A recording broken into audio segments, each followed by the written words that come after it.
Abra sua Bíblia, por favor, no livro do profeta Daniel. Livro do profeta Daniel.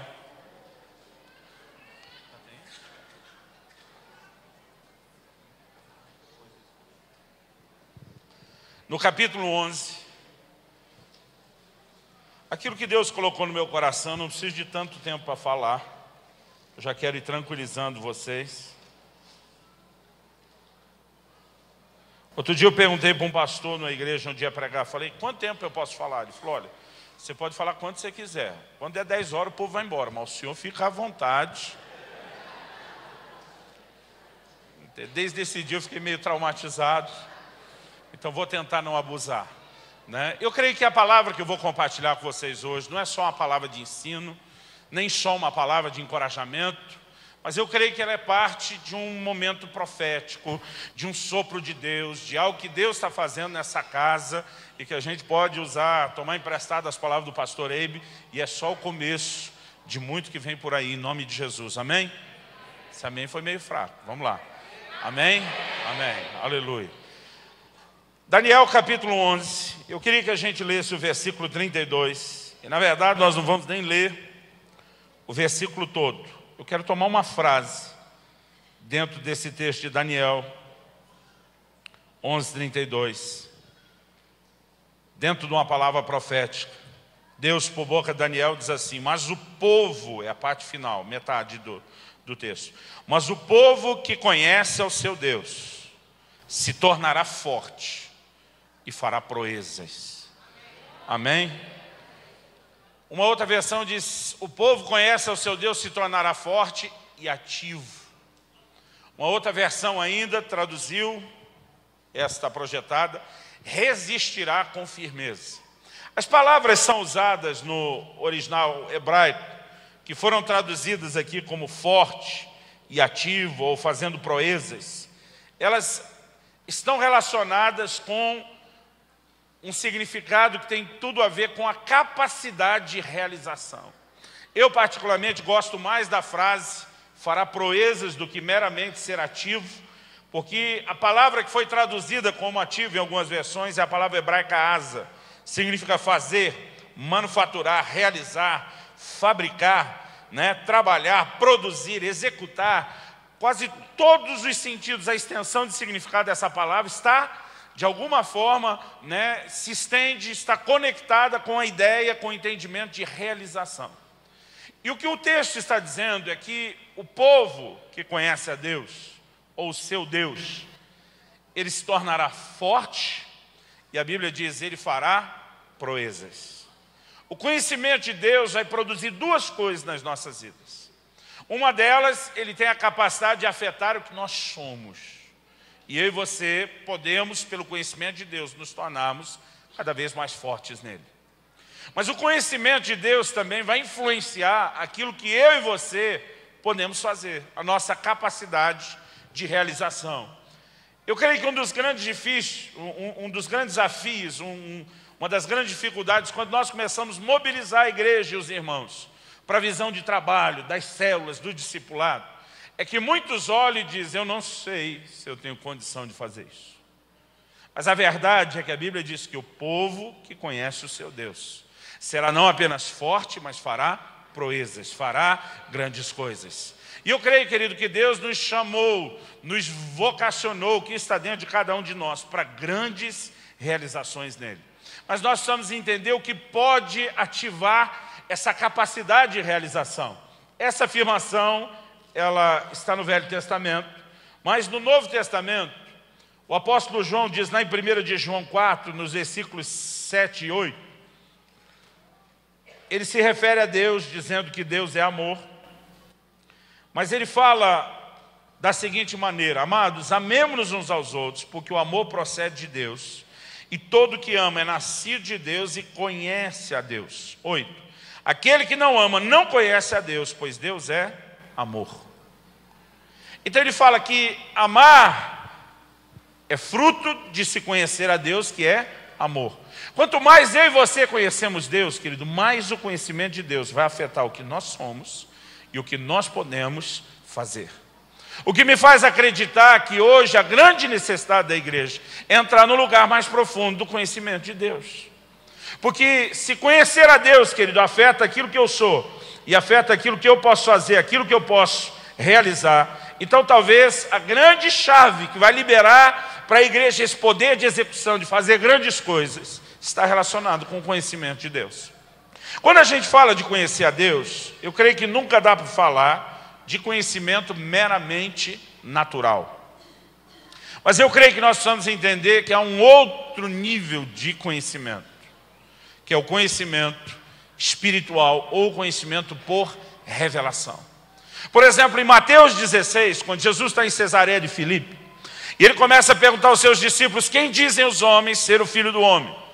Basicamente ele está questionando isso: como é que está a bolsa de apostas aí fora? O que estão falando de mim? Diz: tem gente falando que você é Elias, que é Moisés, né, que é Jeremias, estão falando que é João Batista que voltou. Jesus olha para os seus e diz: e vocês?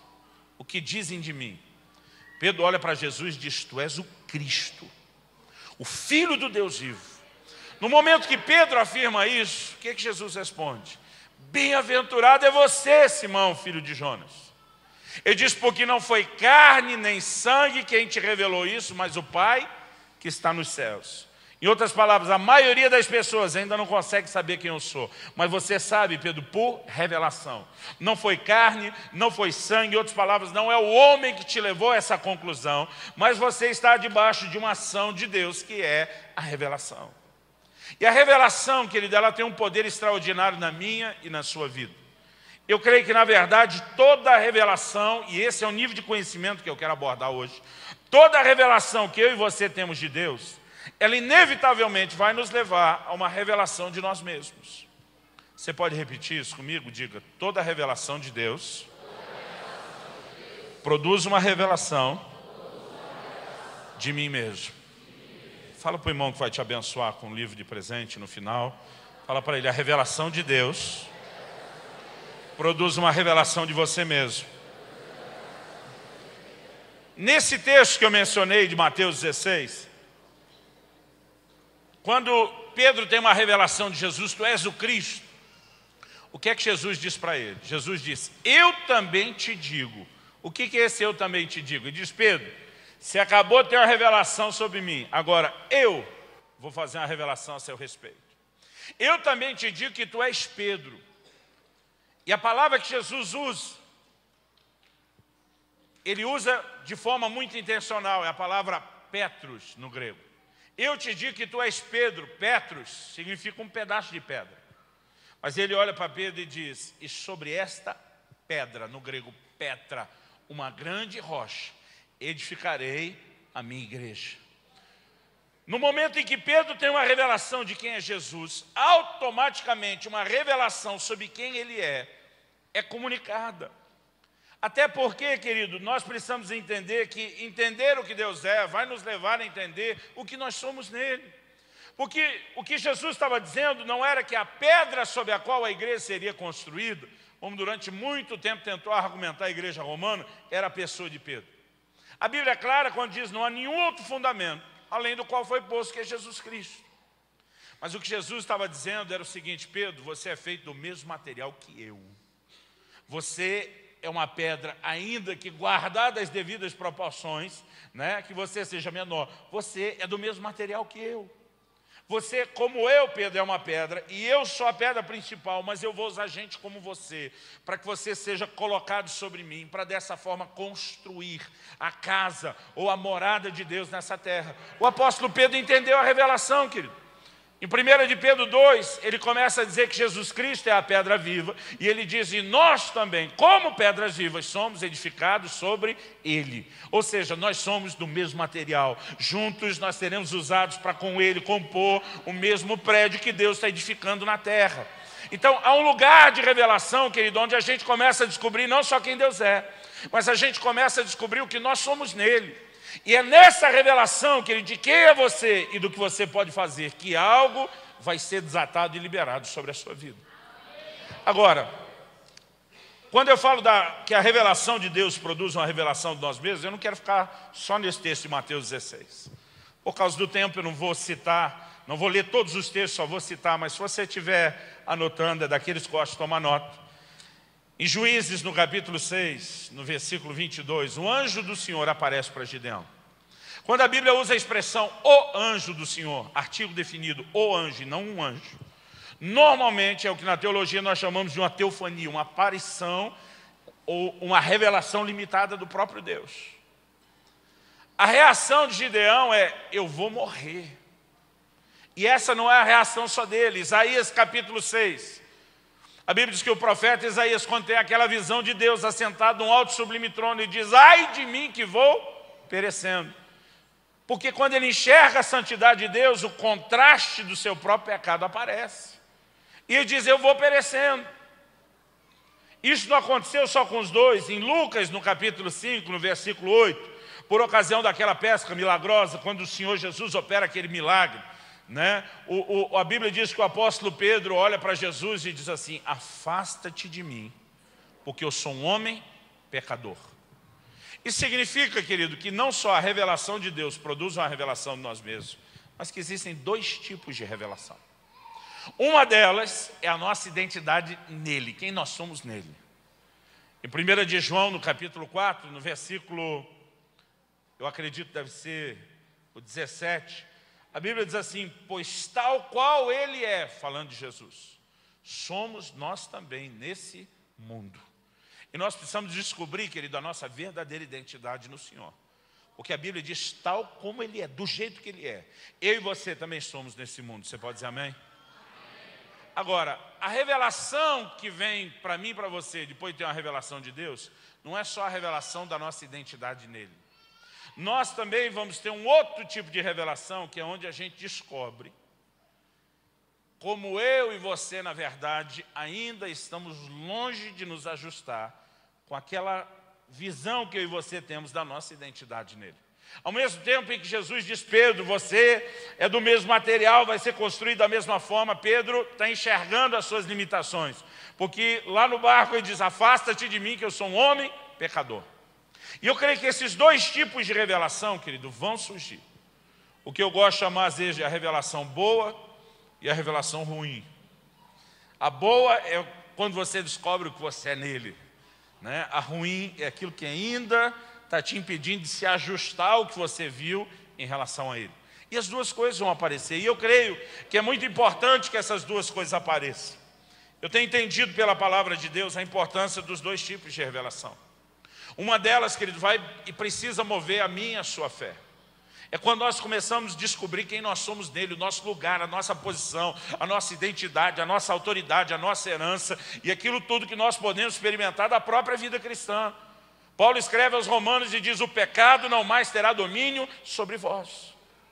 Agora, mesmo que ainda aqui ou acolá eu tropece, esteja errando ou pecando com uma coisa ou outra, eu preciso acreditar que há uma provisão de Deus para que eu ande em vitória plena, da mesma forma como o Senhor Jesus andou e caminhou sobre essa terra. Agora, ao mesmo tempo que eu enxergo isso, motiva a minha fé para aquilo que eu tenho que alcançar, eu também preciso enxergar que apesar dessa provisão de que o pecado não tem mais domínio sobre nós, eu ainda estou num lugar onde muitas vezes tenho cedido e tenho falhado. E a combinação desses dois tipos de revelação, querido, é o que vai nos levar à maturidade. Mas antes de chegar na parte prática de falar, né, como lidar com esses dois tipos de revelação, eu só queria te mostrar na Bíblia. Eu mencionei 3 exemplos ao falar de uma revelação que permite que eu e você enxerguemos nossas falhas. Por exemplo, Gideão diz: ai de mim, eu vou morrer, por causa do contraste da santidade de Deus. Isaías diz: eu vou perecendo. Pedro, está registrado lá em Lucas 5,8, diz: afasta de mim, eu sou um homem pecador. Por qual motivo Deus quer mostrar a minha e a sua falha?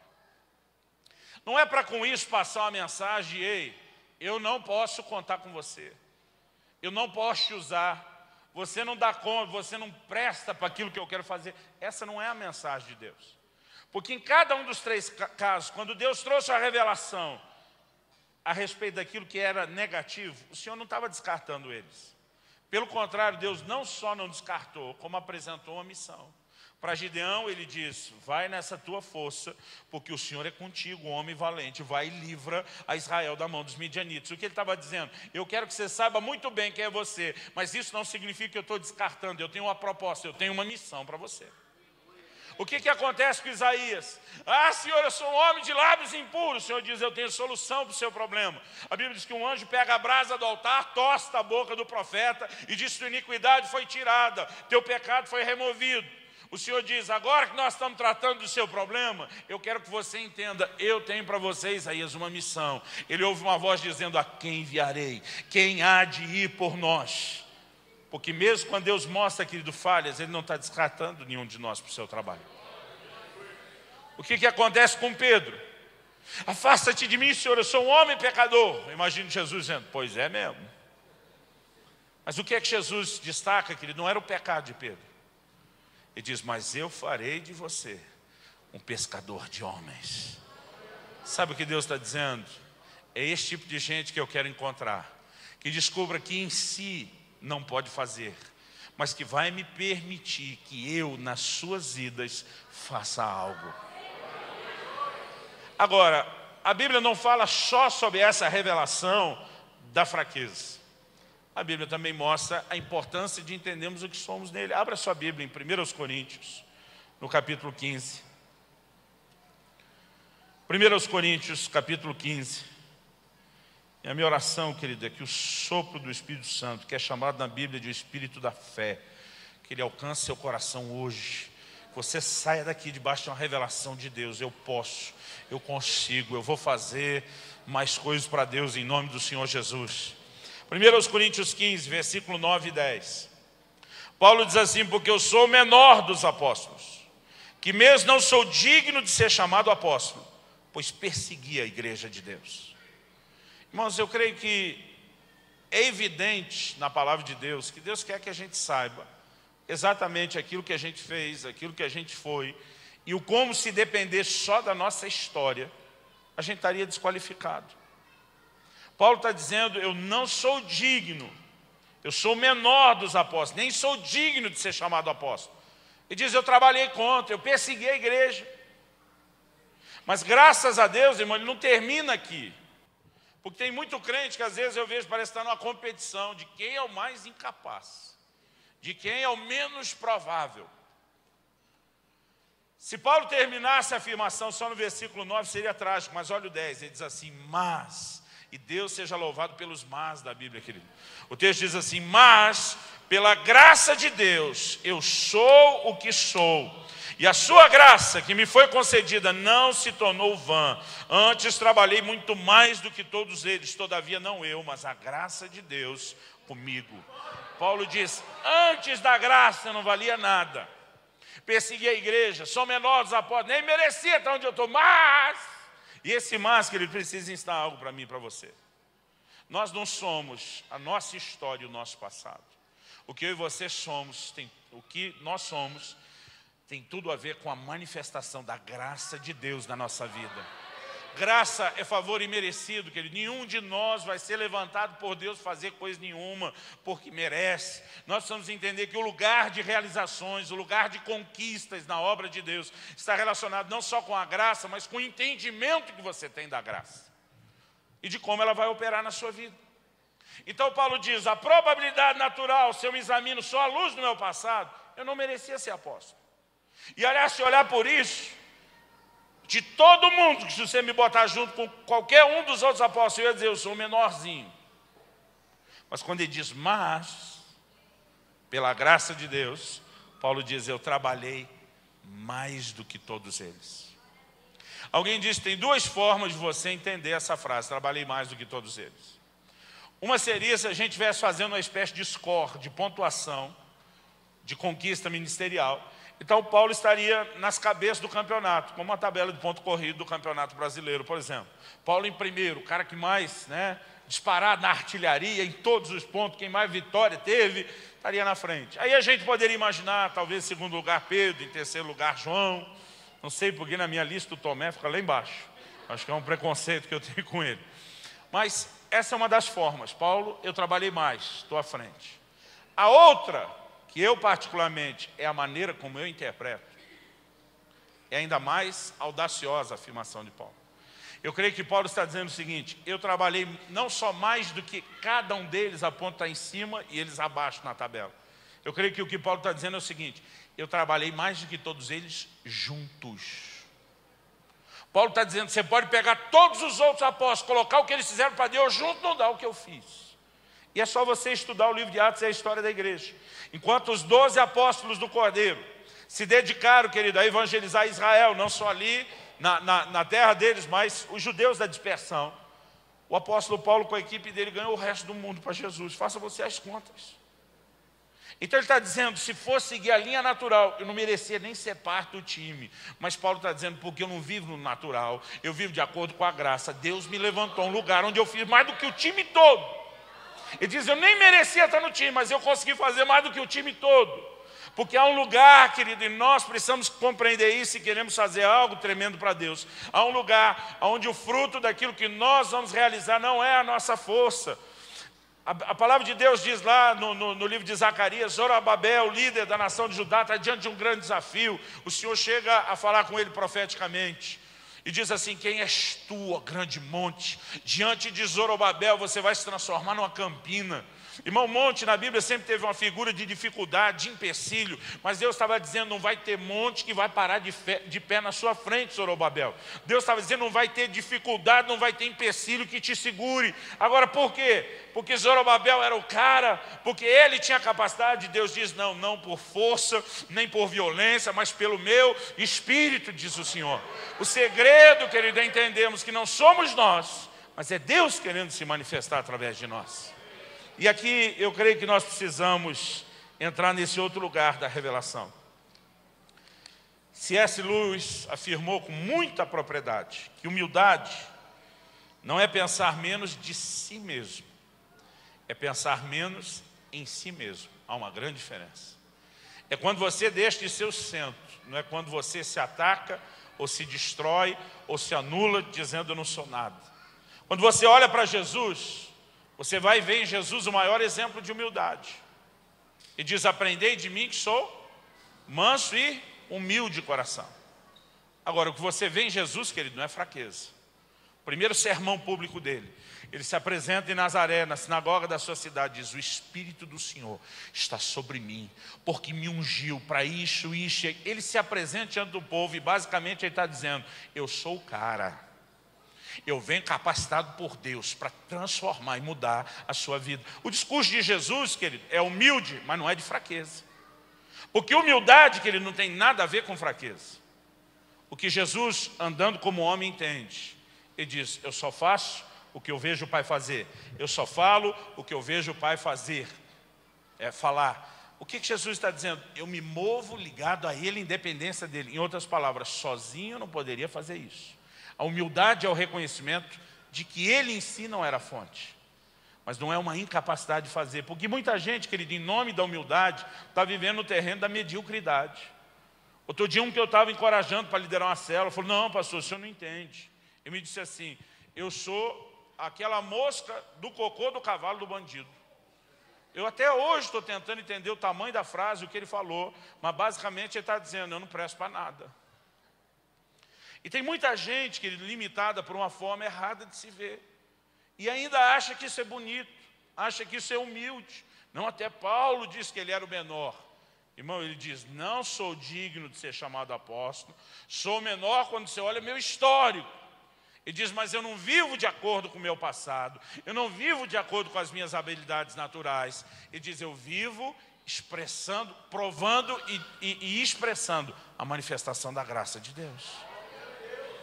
E nesse lugar da graça, querido, nós precisamos entender, deve existir um equilíbrio entre fraqueza e força. Eu creio que é por isso que Deus tanto traz a revelação da força, o que nós somos nele, como Ele também traz a revelação da fraqueza. A revelação da fraqueza faz com que eu e você nos lembremos, à medida que o sucesso ministerial começa, que nós não estamos alcançando nada disso por nós mesmos. Que isso é Deus na nossa vida e Deus purinho. Irmão, quando eu tenho contato com as minhas fraquezas, eu me lembro bem que quem está fazendo realmente a coisa acontecer não sou eu, é Deus. Por outro lado, eu preciso enxergar que o que eu sou é muito maior do que a minha fraqueza. É uma combinação. A Bíblia diz que Deus colocou, querido, um tesouro dentro de vasos de barro. Há momento que Deus precisa lembrar, ei, olha o tipo de vaso que você é. Mas há momento que Deus tem que lembrar, ei, olha o tesouro que eu coloquei do lado de dentro. Porque você não é nem só o vaso, querido, nem só o tesouro. Há uma combinação e a gente precisa entender na Bíblia esse equilíbrio entre fraqueza e força. Porque perceber nossas fraquezas, que Ele nos permite ser trabalhados por Deus. Quando Isaías diz, ai de mim que sou um homem de lábios impuros, o Senhor pega uma brasa e tosta a boca dele. Dizendo, se você reconhece fraqueza, eu tenho a capacidade de transformar você. Eu posso trabalhar na sua vida. O apóstolo Paulo diz em 2 Coríntios 12, porque quando estou fraco, então é que sou forte. Porque ao reconhecer minha fraqueza, eu me deixo ser aperfeiçoado. Por outro lado, eu acredito que eu e você também precisamos entender isso. Que o reconhecimento da nossa limitação faz a gente se gloriar em Deus e não de nós mesmos. Em 1 Coríntios 1, a partir do versículo 26 até o 31, Paulo diz, repare, irmãos, que não são muitos os nobres, os sábios, os poderosos que foram chamados para Deus. Aí ele começa a dizer assim, mas Deus escolheu as coisas loucas do mundo para confundir as sábias. Ele escolheu as fracas para confundir as fortes. E à medida que ele vai desenvolvendo essa ideia, ele termina assim, para que ninguém se glorie diante do Senhor. Ou seja, no final das contas, querido, quando eu e você estivermos realizando grandes conquistas para Deus, nós não vamos poder bater no peito e dizer, eu sou o cara. Porque a gente sabe que não chegou lá sozinho. A Bíblia diz assim, para que ninguém se glorie em si mesmo, mas o apóstolo Paulo termina dizendo, mas aquele que se glorie, glorie-se no Senhor. Então, no final das contas, a gente não pode se gloriar. Eu fui o melhor líder de célula que o Guará podia conhecer. Né? Eu fui o melhor isso, melhor. Sabe, querido, a gente não tem por que se gloriar na gente. Porque Deus escolheu quem não era para confundir quem era. Isso nos permite, na verdade, entrar num lugar de dependência e de ser aperfeiçoado por Ele. Mas eu creio que, por outro lado, querido, a gente também tem que ter a revelação da nossa força nele. No livro de Joel, esse texto mexe comigo desde a minha adolescência. Joel capítulo 3, no versículo 9, Deus diz assim, suscitai os valentes. A palavra valente, querido, são os guerreiros, os homens de guerra. Deus começa a dizer, proclama a guerra santa. Deus diz, eu estou anunciando a guerra e eu estou convocando gente para o meu exército. Começa a suscitar, a levantar os valentes. Eu preciso de gente para guerrear a minha guerra, era o que Deus estava dizendo.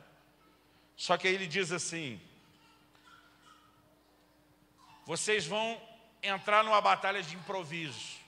Deus diz, forjai relhas, espadas das vossas relhas e lanças dos vossos arados. O que Deus está dizendo? Vocês não sentem que são exército?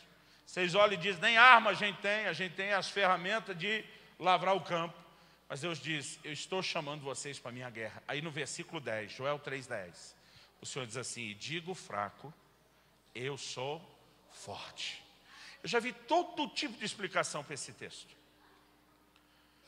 Eu já vi gente dizendo, não, querido, Deus está dizendo, né, que você na verdade não é fraco, que você é forte. Não, Deus está dizendo que você é fraco sim. Ele diz, diga o fraco.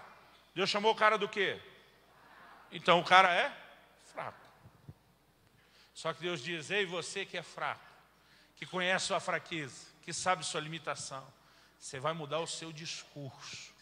E você vai começar a dizer, eu sou forte. Por quê, querido? Deus está ensinando a gente a mentir? Não. Deus está dizendo o seguinte, você sempre foi fraco vivendo por si mesmo. Mas a partir do momento que eu estou convocando você para a minha guerra, alistando você no meu exército, você não vai guerrear de você. Você não vai fazer a obra por si mesmo. Então Deus está dizendo, você está sendo convocado para fazer a minha obra. Eu vou com você. Então sua fraqueza terminou a partir do momento que você se associou comigo. Então Deus diz, muda o discurso, diga o fraco, eu sou forte. E isso, querido, é a revelação que precisa entrar no nosso coração. Eu creio que nenhum de nós pode exaltar nossas fraquezas acima da graça de Deus. Eu descobri na Bíblia, querido, uma forma de tirar Deus do sério. A Bíblia exalta a paciência, a longanimidade de Deus. Abre rápido comigo, estou quase terminando. Como diz o piloto quando você está num voo, entramos em procedimento de descida. Talvez ainda leve uns 10 minutos para aterrissar, mas... Êxodo capítulo 4.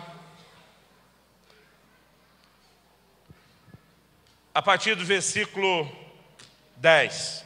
Deus se revela a Moisés naquela sarça ardente e chama Moisés para libertar o povo. Versículo 10 diz assim: então disse Moisés ao Senhor: ah, Senhor, eu nunca fui eloquente, nem outrora, nem depois que falaste ao teu servo, pois sou pesado de boca e pesado de língua.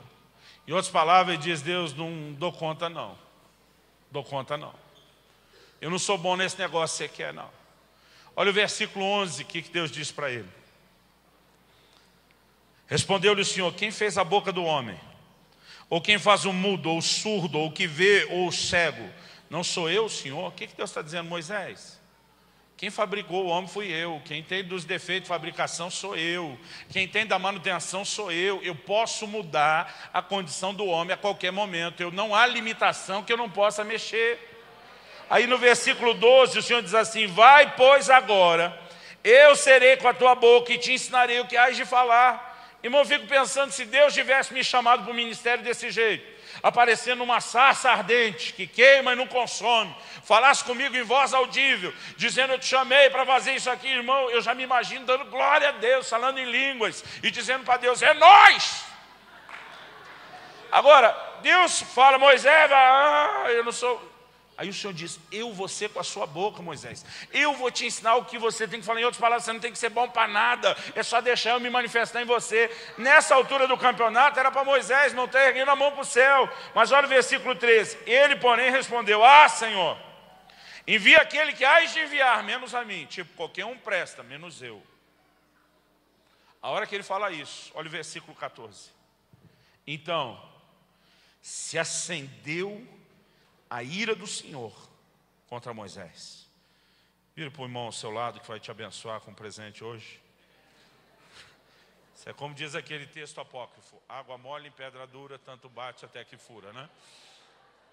Vira para ele e fala assim: você quer tirar Deus do sério? Fala para ele: continua dando desculpa. Irmão, olha para cá um pouco. Tem crente que acha que isso é humildade. Irmão, isso não é humildade. Isso já passou da mediocridade. Isso é um insulto à inteligência de qualquer pessoa. Vamos pensar junto. Deus aparece para a pessoa e diz: eu estou mandando você fazer. Não, o senhor escolheu o cara errado. Não, mas eu vou te ajudar a vencer. Não, eu acho que nem o senhor consegue. Irmão, agora vamos pensar juntos. Se Deus é o Deus que Ele diz na Bíblia que Ele é, que a gente acredita que Ele é, que a gente canta que Ele é, a gente não pode agir assim. Porque quando um crente começa a dar desculpa, o que ele está dizendo para Deus? Ele está dizendo: você não é Deus de verdade, você não tem a capacidade nem de ter um trabalho de recrutamento e seleção decente. Você está dizendo para Deus: você não presta nem para escolher quem vai fazer alguma coisa para você. Talvez você nunca parou para pensar nisso, mas ficar dando essa desculpa que ele deve dizer isso para Deus, porque a ira de Deus se acendeu. Porque Moisés, que ele está desdenhando, está desfazendo de Deus. Ele não está desfazendo de si apenas. E tem gente que acha que isso é bonito. Não, eu não sou nada, eu não sou ninguém. Verdade, irmão, se tu estivesse tentando fazer algo sozinho. Mas a partir do momento que o Senhor diz: eu serei com a sua boca. Irmão, mudou tudo. E eu e você precisamos entender algo. Há um lugar, querido, onde nós precisamos compreender. No versículo, em Jeremias, no capítulo 1, no versículo 4 e 5, ele diz: a mim me veio, pois, a palavra do Senhor dizendo: antes que eu te formasse no ventre materno, eu te conheci. Antes que saísse da madre, eu te consagrei e te constituí profeta às nações. Acho que Deus falando isso para o cara. Deus está dizendo: Jeremias, quando você estava no ventre da sua mamãe, quando você era só um feto, eu já te consagrei profeta. Eu apelidei Jeremias de profeto nessa fase, que era um feto profeta. Quando você nasceu, Jeremias, e deu a primeira choradinha, já era um choro profético. Só que é o que ele diz para Deus, versículo 6. Então lhe disse eu: ah, Senhor Deus, eis que eu não sei falar, porque não passo de uma criança. A palavra traduzida criança aqui é menino. Essa tradução diz, ainda sou muito jovem, porque já não é o nenê. É o rapaz que não se tornou adulto. Irmão, se quando ele era um feto, ele já era profeta. Se quando ele nasceu e chorou, já era profeta. Então, mesmo que agora ele não é adulto, ele já é mais profeta do que ele era antes. Já é uma evolução. Mas tem gente que não quer enxergar o que é no Senhor. E quando ele começa a resmungar, eu não passo de uma criança, olha o versículo 7. Mas o Senhor me disse, não digas, não passo de uma criança. Porque a todos a quem eu te enviar irás, e tudo quanto eu te mandar falarás. Não temas diante deles, pois eu estou contigo para te livrar, diz o Senhor. Versículo 9, depois estendeu o Senhor a mão, tocou minha boca, e o Senhor me disse, eis que põe na tua boca as minhas palavras. Deus está dizendo, Jeremias, você não tem que saber falar, serão as minhas palavras. Eu acredito que nenhum de nós, querido, pode tentar exaltar as nossas fraquezas acima da graça de Deus. Porque quando a Bíblia destaca a minha e a sua fraqueza, queria até que você ficasse em pé para parecer que está acabando. Quando a Bíblia destaca a minha e a sua fraqueza, não é para em momento nenhum dizer, então, por causa disso, não pode, ou não pôde. O que a Bíblia diz lá em Tiago, no capítulo 5? Que Elias era homem semelhante a nós. O que é semelhante a nós, irmão? Pensa num cara bipolar, era o Elias. Uma hora está fazendo descer fogo do céu, outra está na caverna, querendo morrer. Pensa num cara de altos e baixos. Só que na verdade isso não é privilégio só de Elias. A Bíblia diz, ele era parecido comigo, com você, irmão, porque eu e você emocionalmente, se nós vivemos só baseado nos nossos sentimentos, nós também vamos ser volúveis. Só que quando a Bíblia fala dele ser parecido comigo, com você, não está desfazendo dele. Não está dizendo, então, por causa disso foi cortado da seleção. A Bíblia diz, era homem semelhante a nós, sujeito às mesmas paixões. A Bíblia diz, e orou. E o céu se fechou por 3 anos e meio. E orou de novo. E o céu se abriu e deu novamente chuva. Então, quando a Bíblia destaca a fraqueza dele, não é para dizer não pode, é para dizer, apesar disso, o cara fechou o céu e depois abriu de novo. Eu gosto muito de uma frase que o pastor Eibe repete, ele diz, não é por causa de nós, é apesar de nós que essa obra será feita. E eu e você precisamos entrar, querido, num lugar mais profundo de revelação em Deus, que permita a gente ter a revelação de quem nós somos nele. A gente precisa entender, querido, esse lugar. O Senhor Jesus sopra sobre os seus discípulos e diz assim, assim como o Pai me enviou, eu envio vocês. Quando o Pai enviou Jesus, faltou algum recurso espiritual? Faltou alguma ferramenta ministerial? Não. Ele diz, do mesmo jeito que Ele me enviou para um ministério bem-sucedido, eu envio vocês. Irmão, não sei você, a gente tem uma gíria de crente lá no sul que a gente usa, né? Eu gosto de dizer, eu fico aleluiado quando o cara pega no trifásico, no fio desencapado. Eu fico aleluiado quando eu começo a pensar nisso tudo. Há um lugar em Deus, querido, onde eu e você temos que entrar. Eu creio que a oração, e esse é um lugar que nós precisamos entrar com mais intensidade e frequência, é um ambiente de revelação. O Senhor diz para Jeremias, através de Jeremias, invoca-me, que te responderei. Mas ele não parou aí, porque oração não é só eu peço, Deus atende, eu peço, Deus atende. O Senhor diz assim, anunciar-te-ei coisas grandes e ocultas que tu não sabes. Às vezes é quando você está lá no seu momento de oração, querido, buscando a Deus, talvez intercedendo pela sua célula, pelos seus discípulos, você começa a enxergar coisas no Espírito que Deus vai fazer através de você. É hora onde você começa a entender Jesus dizendo, você é pedra do mesmo jeito que eu, você é do mesmo material, você é do mesmo tipo, você está sendo construído sobre mim, nós estamos fazendo esse negócio juntos. E essas verdades que Ele começa a entrar dentro da gente de tal forma que esse conhecimento de Deus por revelação vai fazendo de nós pessoas fortes e que fazem proezas. Eu desde a minha adolescência eu leio o livro de Atos e penso, essa igreja pode se mover dessa forma em Deus. E a Bíblia diz que a glória da última casa será maior do que a primeira. o que as gerações do tempo do fim não vão poder ver da parte de Deus. Nós precisamos crer, querido, que vai ter evangelismo sobrenatural, que vai ter presença de Deus, mesmo que o processo da célula seja simples. E diz, quando 2 ou 3 de vocês se reúnem em meu nome, eu estou presente. E a gente precisa acreditar, essa presença vai manifestar. E ela vai produzir diferença. Eu quero te encorajar, querido. Eu creio que Deus tem planos ousados para vocês como casa. Para conquistar muita gente para o Senhor. Para não só cuidar bem para que eles não se percam, mas para fazer dessas pessoas outros conquistadores. A única razão pela qual eu e você fomos alcançados não é para ficar parados desfrutando.